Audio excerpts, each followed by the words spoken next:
pembahasan ayat ini dengan menggunakan perintah yang Allah hadirkan pada ayat sebelumnya 29:30, Qul amara rabbiya bil qist. Setelah Allah Subhanahu wa taala pada ayat yang terdahulu memerintahkan hamba-hambanya untuk berbuat adil dalam segala hal dan mengikuti segala bentuk kesederhanaan, kemoderatan, maka pada ayat ini Allah memerintahkan agar kita memakai pakaian pada setiap perkumpulan untuk ibadah. Fi kulli mujtama'in lil ibadah. Fanasta'milu thiyab al-hasanah fis sholati wat tawaf wal afdal. Karena itu kita hendaknya menggunakan atau memakai pakaian yang terbaik yang kita punya untuk melaksanakan sholat dan tawaf. Yang dimaksud tentu di sini tawaf bukan tawaf ifadah bagi pelaksanaan umrah atau haji, tetapi tawaf sunnah. Bagi Masjidil Haram kan sholat tahiyatul masjidnya adalah tawaf. Ketika kita datang memungkinkan waktunya untuk melaksanakannya. Sebagaimana halnya kita dibolehkan untuk mengkonsumsi makanan dengan apa yang telah Allah hadirkan untuk kita dalam kehidupan ini, dengan syarat tidak berlebih-lebihan dalam mengkonsumsinya tersebut. Ayat ini ada asbab nuzulnya. Ayat ini sebab nuzulnya terkait dengan sekelompok manusia. Dalam tafsirnya disebutkan mereka adalah dari suku Humas dari salah satu sub dari bangsa Quraisy ketika itu. Mereka itu tawaf, ya. Kalau tawaf pilihannya dua. Pertama, pakai pakaian yang belum pernah dipakai sama sekali. Karena pakaian yang kalau sudah pernah dipakai, maka dia punya kemungkinan itu pakaian pernah dipakai untuk berbuat dosa. Maka tidak layak itu dipakai untuk menghadap Tuhan. Jadi orang-orang jahiliyah ya, sebelum syariat tawaf menjadi ajaran kita juga adalah biasa tawaf. Tapi sebagaimana kita tahu di sekeliling Ka'bah ada seluruh patung-patung yang menjadi Tuhan-Tuhan mereka. Nah, kalau tidak ada pakaian yang belum pernah dipakai, maka pilihan keduanya adalah telanjang. Dalam riwayat Ibnu Katsir disebut laki-laki di siang hari, perempuan di malam hari. Jadi tawaf dalam keadaan telanjang. Kenapa seperti itu? Ini disebutkan la natufu fi thiyabin adnabna fiha. Karena kami tidak mau bertawaf, melaksanakan tawaf menggunakan pakaian yang kami berdosa dengan pakaian itu. Di sini disebutkan dalam tafsir ini, fajaat imra'atan fa'allaqat thiyabuha fatawafat wa wada'at yadaha ala kubuliha. Datang perempuan, kemudian dia lepas pakaiannya, kemudian dia gantungkan, lalu kemudian dia tawaf dengan posisi tangannya menutup bagian depannya, kubul, ya, lawan dari dubur. Jadi kalau lihat dari riwayat ini sadar. Tetapi tadi ya, dalam keterangan lain disebutkan kenapa mereka seperti itu. Ya tadi ya, menegaskan tentang pernyataan mereka tadi. Mereka berpikir menghadap Tuhan harus dalam keadaan bersih. Maka tidak boleh ada sedikit pun bagian dari yang kotor itu ikut bersamanya. Pakaian yang mereka punya ya, yang pernah digunakan dalam keseharian itu punya kemungkinan mereka melakukan dosa dengan pakaian itu, maka kemudian harus ditanggalkan dan dilepas. Itulah sebabnya ayat ini turun ya, menjawab pernyataan dan kebiasaan mereka itu dengan pernyataan khudzu zinatakum inda kulli masjid. Yang dimaksud dengan zina ya, dalam ayat ini Tentu sesuai dengan konteks asbabun nuzulnya adalah pakaian tadi. Karena itu dalam pernyataan tafsir Al-Marwazi, ya Allah ulama wujub zina lil ibadah inda kulli masjid bihasabi urfin nas fi tazyinihim fil majami wal mahafil liyakuna al-mu'min hina ibadat rabbahu atau ibadat rabbihi ma'a ibadihi al-mu'minin fi ajmali halin la taqsira fiha wala israf. Disebutkan sebagian dengan berdasarkan ayat ini mewajibkan siap untuk menggunakan pakaian yang terbaik yang dia punya setiap kali masuk ke dalam masjid berdasarkan tradisi di masyarakat itu. Jadi kalau ditanya kenapa kita menggunakan peci hitam, ini tradisi kita. Kenapa menggunakan peci putih? Ada tradisi identitas. Jadi kita nggak perlu kemudian berdebat tentang bentuk dan jenis mau pakai seperti apa. Ya. Itu adalah apa yang dianggap terbaik dan pantas menurut tradisi manusia secara umum pada komunitas tersebut sebagai perhiasan yang biasa dibawa ke dalam pesta atau tempat-tempat pertemuan yang dianggap bahwa di situ adalah ia melakukan kesopanan dan kepantasan. Nah, agar apa? Agar orang-orang mukmin ketika ibadah menghadap kepada Tuhannya itu dia bersama dengan hamba-hamba mukmin lainnya dalam keadaan yang terbaik, terpantas, terindah. Dengan catatan tidak minimalis, la taksira fiha wala israf, dan jangan berlebih-lebihan. Jadi apa yang biasa dipakai dalam budaya dan tradisi kita, ya orang pergi ke masjid itu pakai tutup kepala, pakai peci, pakai sorban, ya, atau pakai sarung. Jangan sampai kemudian maaf ya, masuk ke masjid menggunakan pakaian itu juga yang dipakai main. Lebih-lebih kalau di belakangnya banyak tulisan, yang ketika sholat orang di belakangnya nggak konsentrasi karena baca tulisan dalam kaos kondongnya itu misalnya. Nah, dalam salah satu riwayat dari At-Tabrani dan Baihaqi dari Ibnu Umar bahwa Rasulullah SAW bersabda, "Idza shalla ahadukum falyalbis thawbihi fa inna Allah azza wa jalla ahaqqu min tuzayyina lahu." Ahaqqu man tuzayyina lahu. Di sini disebutkan bahwa apabila salah seorang di antara kalian melaksanakan sholat, maka pakailah pakaian yang terbaik yang dia punya, karena Allah lebih berhak kita berhias untuknya. Jangan terbalik.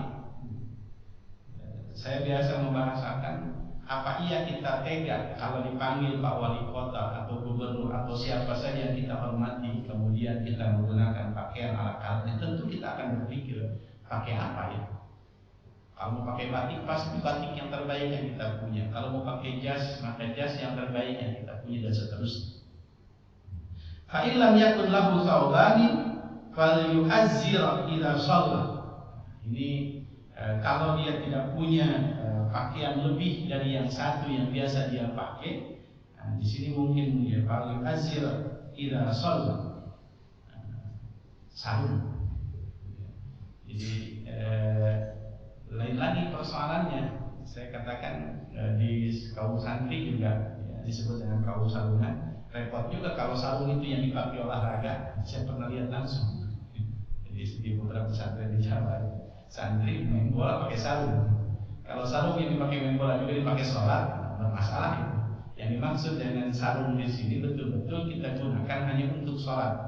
Yang dimaksud di sini oleh hadis ini adalah ada pakaian memang khusus. Kalau dia tidak punya ganti untuk keseharian dengan sholat, maka ada sarung, ya, ada pakaian yang memang kita gunakan hanya khusus untuk kita melaksanakan sholat. Wala yashtamilu ahadukum fi sholatihi istimalul yahud.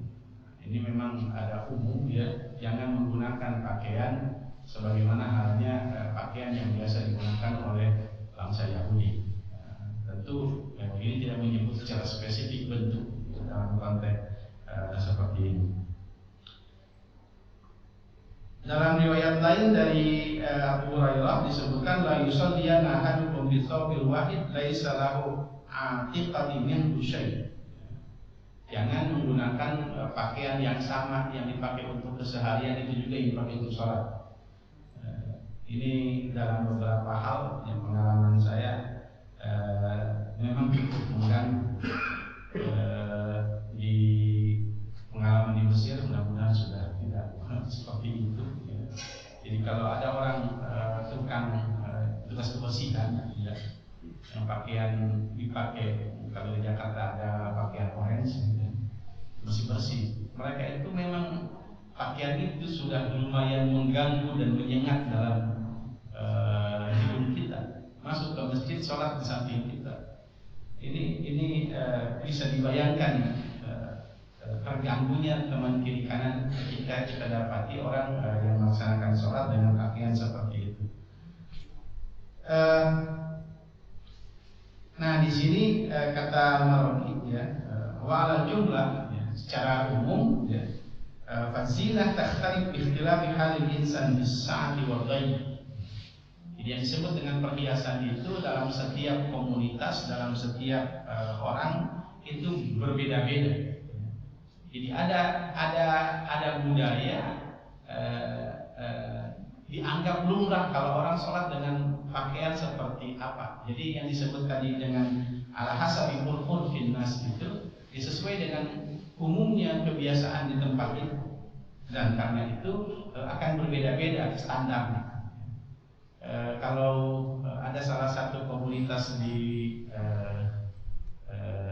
pengalaman saya di Sumbar, itu kalau shock pertama itu pasti pakaiannya spesial, pakai sorban, bajunya putih semua. Itu urf namanya. Ya. Urf itu sesuatu yang dianggap baik ya, oleh kondisi tersebut dan secara keberagamaan tidak bertolak belakang atau tidak berlawanan.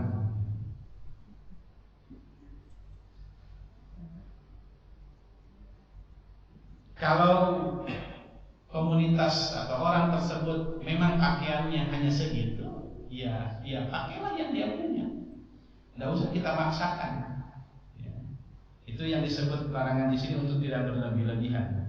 Tapi kalau dia punya memang ada pakaian yang terbaik, ya, semestinya yang terbaik itulah yang digunakan. Ya. Dengan catatan tadi, hati-hati jangan sampai kemudian apa yang kita gunakan itu juga akan berimbas kepada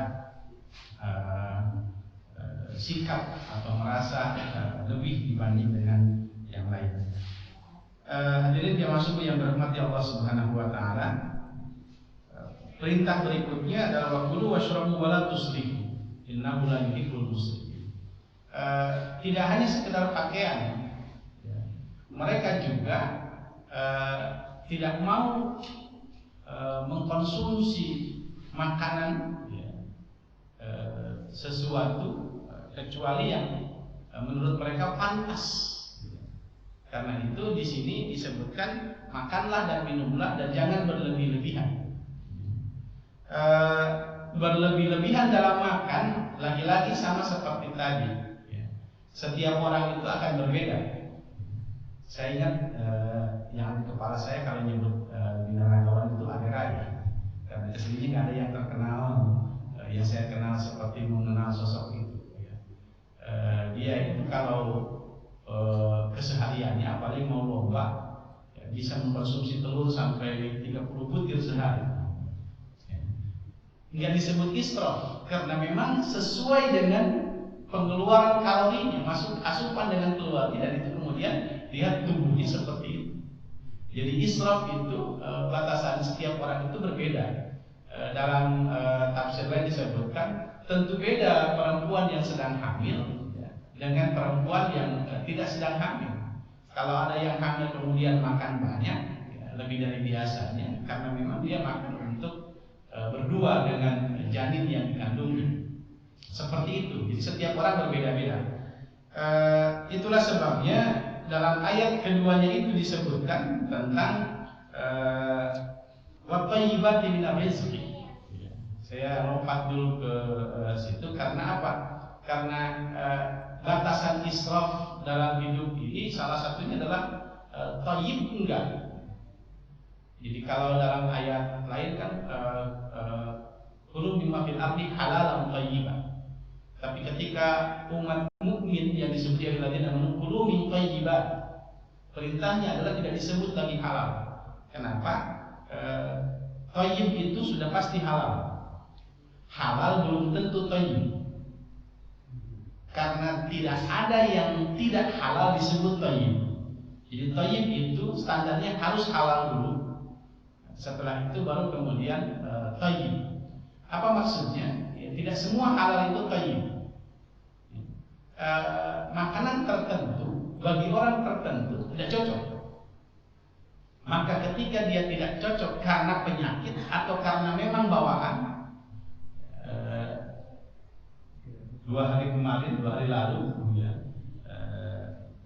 teman bawa makanan, begitu teman mau ambil dia mau ngambil langsung bilang, ada telurnya enggak? Dia bilang ada. Dia kan batal. Kenapa? Dia bilang, saya kalau makan telur langsung alergi. Orang seperti itu, ya bagi dia telur itu enggak thayyib. Atau bagi orang yang punya penyakit tertentu, kalau makan makanan tertentu, lalu kemudian dia makan akan membuat dia tidak maksimal beraktivitas, berarti makanan tidak thayyib. Maka di sini harus diperhatikan tentang batasan itu. Nah, untuk menjawab perilaku mereka itu dalam ayat kedua, qul man harrama zinatallahi allati akhraja li ibadihi wa thayyibati minar rizq. Siapakah yang mengharamkan perhiasan yang Allah keluarkan? Dijelaskan bahwa yang dimaksud dengan yang Allah keluarkan itu Allah tampakkan bagi hamba-hambanya dan rizki yang baik. Ya tadi, jangan karena alasan-alasan yang mereka pakai logikanya sendiri lantas kemudian dia mengharamkan untuk digunakan, sehingga tadi memilih untuk telanjang dalam menghadap Tuhan daripada harus menggunakan pakaian yang menurutnya itu pernah dipakai untuk berbuat dosa.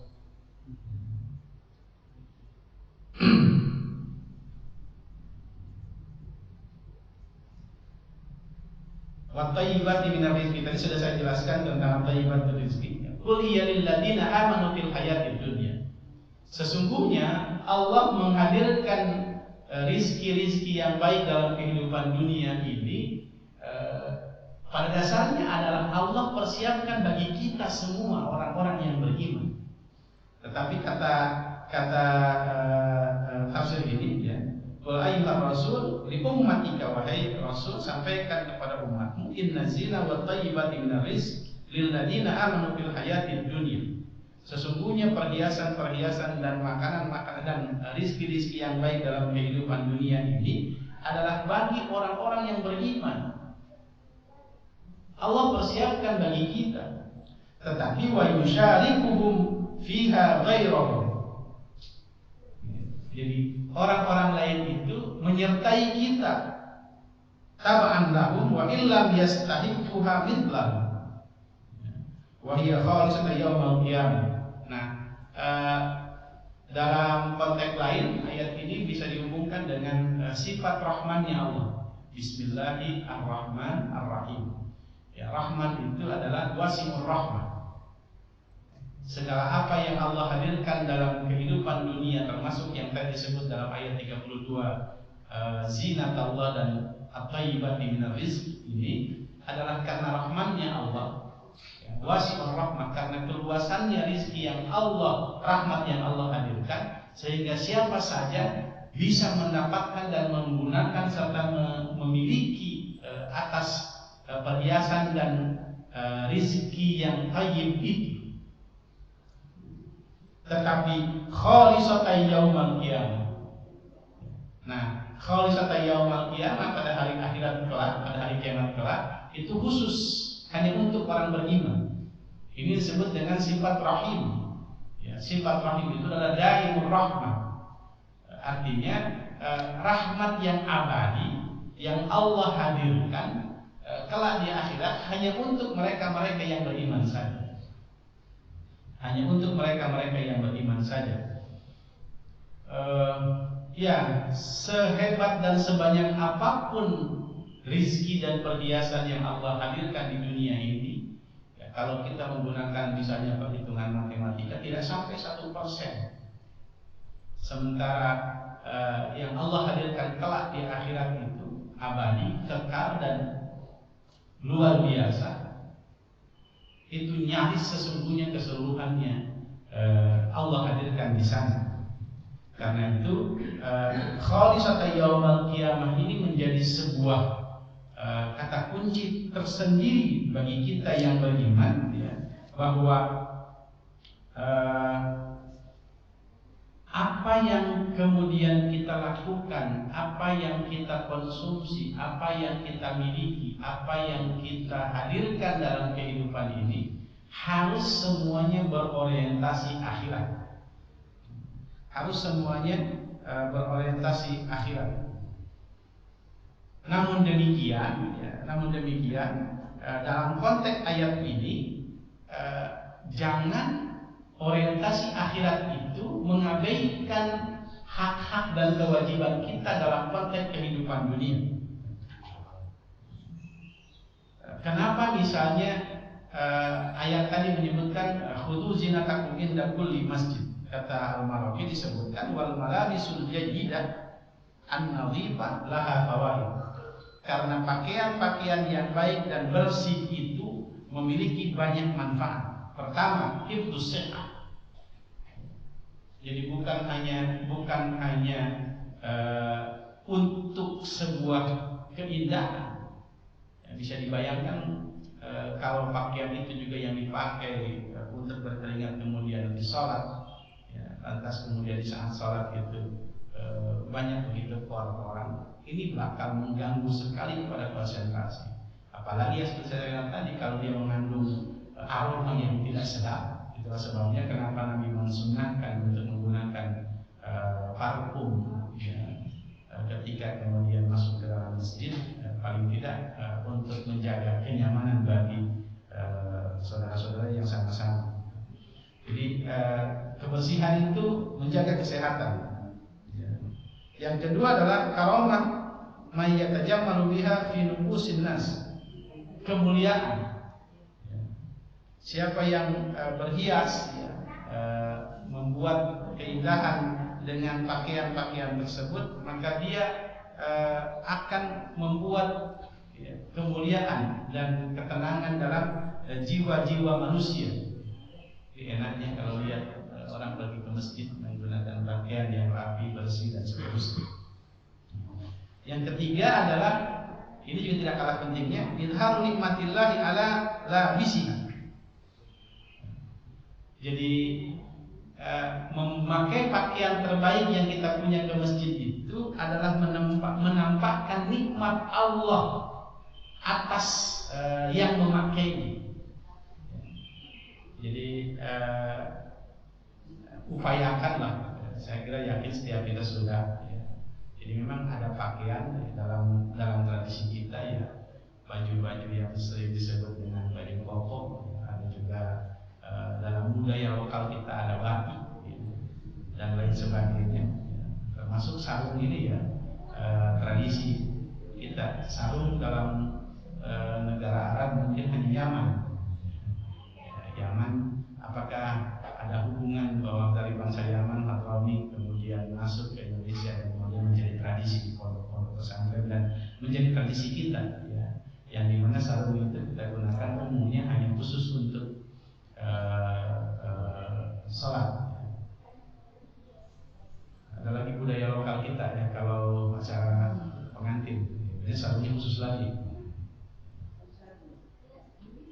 Wal mukmin yusabu biniyatihi ala kulli ma huwa mahmud min hadhihi al-umur bisyukri alaiha.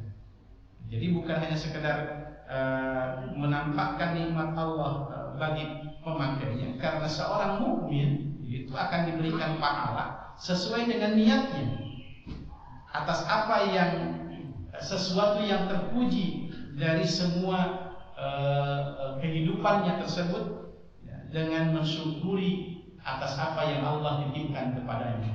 Jadi jadikan pakaian yang kita pakai, yang kita gunakan di masjid ini adalah salah satu bentuk kesyukuran atas nikmat yang Allah berikan kepada kita.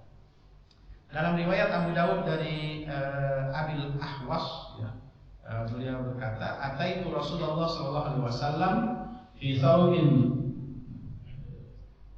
faqala alaka malun?" Qultu na'am. Qala min ayyil mal? Qultu qad atani Allahu minal ibli wal ghanami wal khayli wal raqiq. Qala fa idzan ataka Allahu falyara athar nikmatihi 'alaika wa karamatihi laka. Jadi dia datang kepada Nabi sallallahu alaihi wasallam tentang bertanya tentang pakaian. Apakah engkau punya harta? Ya. Dari mana itu harta? Kemudian dikatakan Allah memberiku unta, kambing, kuda, dan seluruh jenis-jenis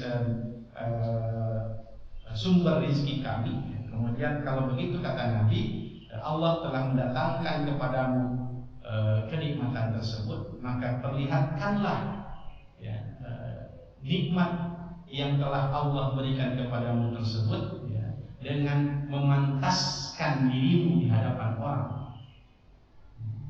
Jangan sampai begitu luar biasa banyak rezeki yang kita berikan, yang Allah berikan kepada kita, pergi ke kantor pakaian sangat luar biasa, pergi ke kondangan semua pakaian luar biasa, tapi ketika sholat hanya pakai kaos oblong. Berarti itu salah tempat.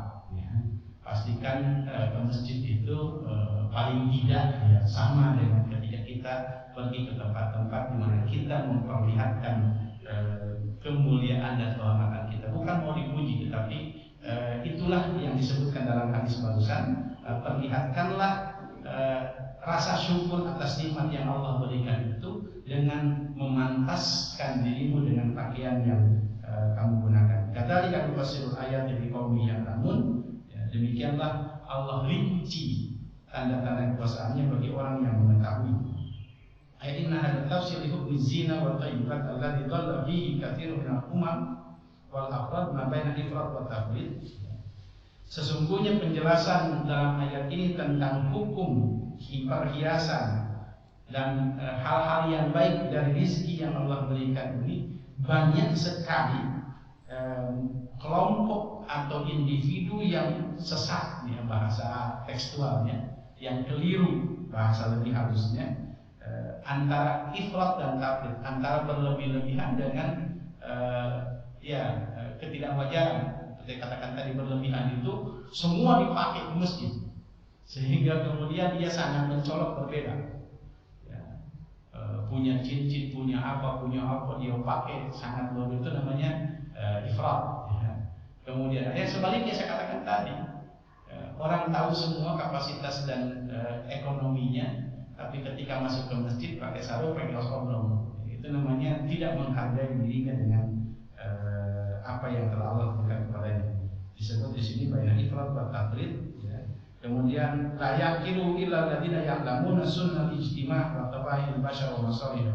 Tidak akan bisa memahaminya kecuali orang yang tahu tentang tradisi, bagaimana semestinya ia masuk dalam sebuah komunitas dan berada di situ, dan bagaimana kebiasaan manusia dan kemaslahatannya ketika kita ada di situ. Jadi mungkin bahasa umumnya jangan sampai salah kostum, karena itu juga bagian dari apa yang disebut dengan ayat ini di kaum yang lain. Wa nahnu qad fassalnahu ala lisani hadan nabi. Kami telah menguncinya dengan ayat ini, dengan ayat ini yang disampaikan lewat lisan Nabi sallallahu alaihi wasallam. Lam yakun ya'rifu syai'an min tarikhil bashar. Nabi tidak banyak informasi tentang sejarah kemanusiaan fi atwari bi badawatihim,